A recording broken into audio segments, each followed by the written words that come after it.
si c'est Macron le responsable, c'est lui qui doit s'en aller et personne d'autre. Monsieur Macron, je vais vous expliquer la différence entre la démocratie et un coup de bourse. La démocratie, ce n'est pas seulement l'art d'accepter d'avoir gagné, c'est aussi l'art et l'humilité d'accepter de perdre. Et vous avez perdu, non pas une fois, 3 fois. La première en 2022, quand après nous avoir une fois de plus contraints à un vis-à-vis avec Madame Le Pen, vous êtes allés aux élections législatives et vous avez perdu en 2022, car vous n'avez eu qu'une minorité que vous avez baptisée, vous et vos répondeurs automatiques, pendant 3 ans, majorité présidentielle qui n'existait déjà pas. Si bien qu'après avoir été battu une nouvelle fois aux élections européennes, vous avez dissous sans rien demander à personne et vous avez été encore battu. La démocratie commande que vous l'admettiez. Vous n'avez pas à décider qu'est-ce qu'une solution stable ou pas en démocratie. C'est l'Assemblée nationale qui le décide. C'est pourquoi il n'y aura pas de pause, pas de trêve. Je vous appelle à une bataille, à une lutte de longue durée. Parce qu'elle sera de longue durée. Ne croyez pas, quoi qu'il advienne, que ces choses-là puissent être effacées, le déni de démocratie. Quand en 2005, après que le peuple ait voté non, vous avez décidé que c'était oui, vous avez violé la démocratie et provoqué un tumulte et un chaos qui n'a pas connu de trêve depuis. Eh bien, il n'y aura pas de trêve derrière la violence que vous êtes en train de faire. Car s'il n'y a plus aucune règle, alors vous entrez dans un monde où c'est la loi du plus fort. Et alors, la loi du plus fort, je vous le dis d'avance, le plus fort dans ce pays, c'est son peuple.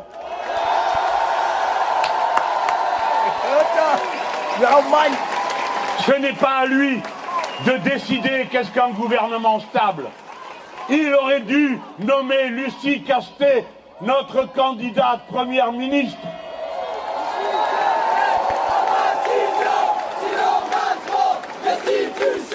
Lucie Castet, à Matignon, sinon Macron, la destitution. Il ne l'a pas fait. C'était à l'Assemblée nationale de décider si son gouvernement aurait été ou non censuré. On nous dit, c'est quand même un monde. Ah, ça ne s'est pas fait de votre faute. Et pourquoi, je vous prie? Parce que vous vouliez appliquer votre programme. C'est un comble. En effet, nous avions l'intention de l'appliquer. C'est d'ailleurs pour ça qu'on nous avait élus. Vous avez l'habitude de mentir, de tricher, de promettre une chose et d'en faire une autre après. Pas nous. Et c'eût été de nouveau à l'Assemblée nationale de décider si ce que nous lui proposerions à cet instant valait la peine d'être repoussé. Et je demande à voir quel député aurait levé la main pour dire « je suis contre l'impôt sur la fortune ». Et les Français, la France tout entière, auraient aimé voir ceux qui lèvent la main à ce moment-là. J'aurais voulu voir qui va lever la main pour dire « nous sommes contre l'abrogation de la retraite à 64 ans ». Ça, c'est la démocratie. Chacun assume sa responsabilité. Petit répétiteur de messages préparés pour vous. N'avez-vous pas honte de nous demander à chaque interview si ce n'est pas de notre faute, comme si vous ne connaissiez pas le nom du monarque qui a décidé de se fiche de la démocratie? Non, vous ne le savez pas. Vous n'avez pas compris. Pourquoi vous nous posez ces questions? Pourquoi vous cherchez à nous rendre, nous, responsables de cette situation? Je vais vous le dire, parce que rien ne se passe comme vous aviez prévu. Parce que ce peuple est un étranger pour vous. Parce que vous supportez que quelqu'un qu'on a sorti de derrière les fagots vienne parler de la France d'en bas, comme si, après qu'on ait entendu de la France qui n'est rien, il faut en plus qu'on ait à subir celle d'en bas. Nous sommes fiers d'être d'en bas, vous avez compris? C'est notre honneur. Alors, quelque baratin que vous fassiez, combien d'heures que cela dure sur vos médias, Quoi qu'il arrive, nous voterons la censure d'un tel gouvernement à l'Assemblée nationale. Et nous mettons au défi tous les beaux parleurs qui étaient venus vous cajoler pendant les élections de ne pas voter cette censure. Et surtout, ceux qui se disent les représentants du refus du système et qui en sont en vérité l'assurance vie la plus constante, je parle du Rassemblement national. Petit larbin du pouvoir, petit larbin du pouvoir, vous ne voterez pas la censure pour être bien vu par les beaux quartiers, paraît-il? Eh bien, nous voterons la censure, mais ce n'est pas tout. Le responsable de cette crise, devant l'univers entier, si vous ne le savez pas, dans toute la presse du monde, personne ne dit que c'est M. Barnier qui est le responsable de la situation. Personne ne pense que cette idée puisse sortir de son cerveau. Ils disent tous que c'est Macron. Alors, si c'est Macron le responsable, c'est lui qui doit s'en aller et personne d'autre. Aussitôt, ils ont dit « Ah, mais voilà que vous proposez des choses qui n'auront pas lieu. Mais quand avez-vous été capable de dire des choses qui ont lieu ?»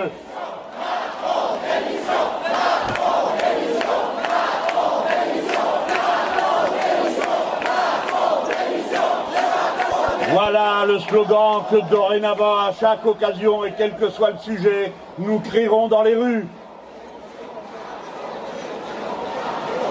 Si nous ne le faisions pas, vous tous qui m'écoutez, vous auriez le droit de nous dire, alors à quoi servait que vous soyez la majorité au bureau de l'Assemblée nationale?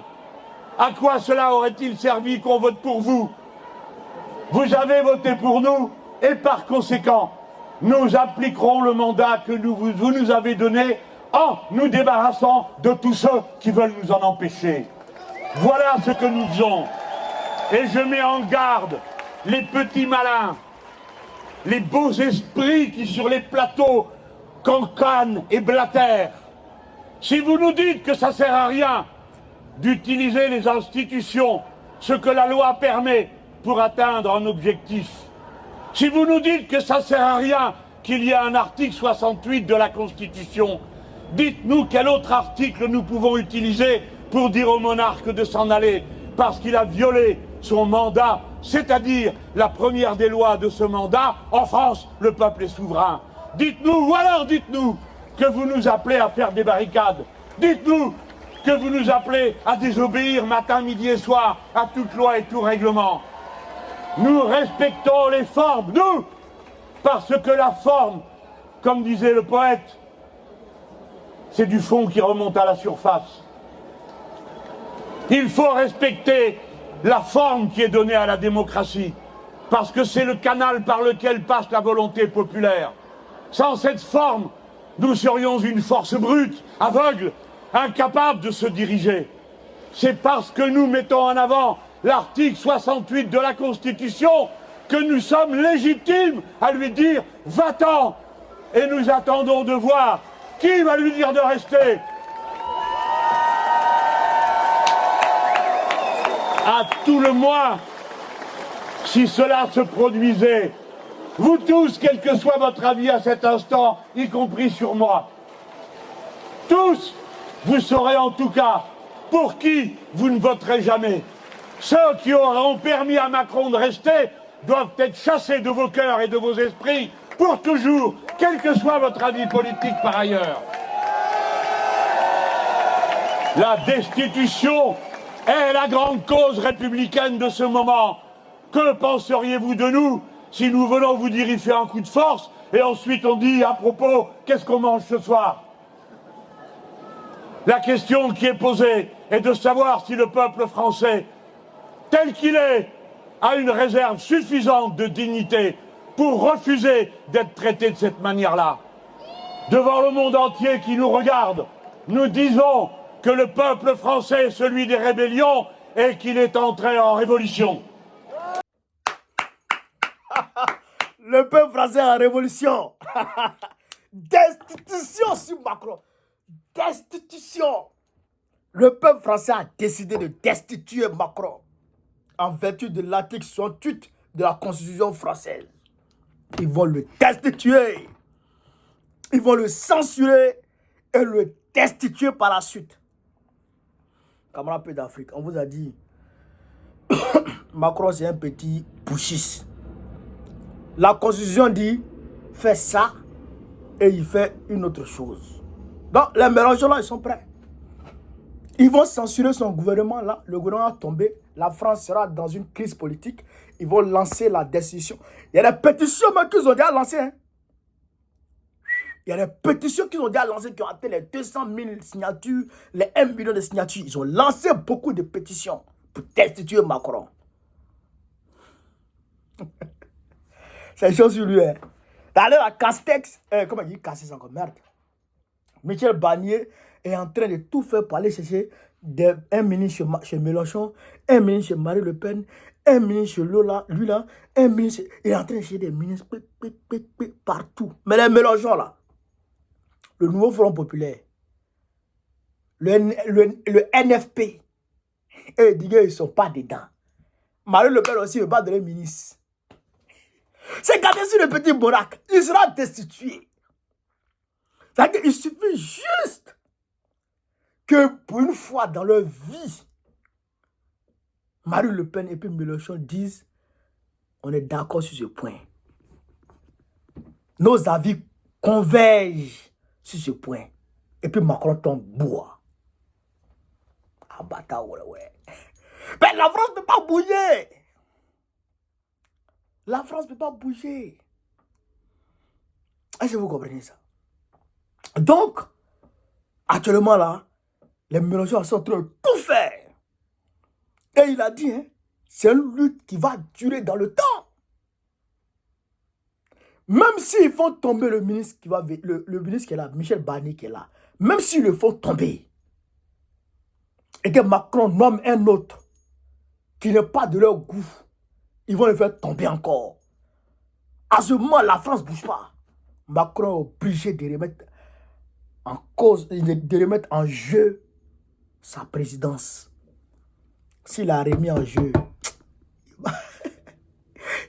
ça va rester dans l'histoire de la France. Un président destitué à jamais. Il ne va plus jamais revenir ici. Les gens vont se lever pour voter contre lui. Les Mélenchons vont trouver un candidat, puis ils vont lancer. Et ils ont gagné les élections législatives devant tout le monde. S'ils ont gagné, ça c'est qu'ils peuvent gagner la présidence. Ils peuvent gagner la présidence. Voilà. Donc, on a assis et puis on attend. Donc, Mélenchon dit que Macron était un putschiste. Devant tout le monde, il a fait coup de force. Il a fait coup de force. Il a dénié la démocratie. Il a fait coup de force. Vous comprenez? Donc, dans ce cas, ça veut dire que Macron était un putschiste. Donc, il n'a pas le droit, il n'a pas la légitimité d'aller traiter de mal élu ou de putschiste qui que ce soit ou que ce soit. Lui-même, c'est un putschiste. Vous comprenez ça? Donc, voilà un peu ce que je voulais vous dire. Sur ce, vive l'Afrique libre, vive le panafricanisme, vive tous les présidents panafricains. Babo président de Côte d'Ivoire 2005, Inch'Allah.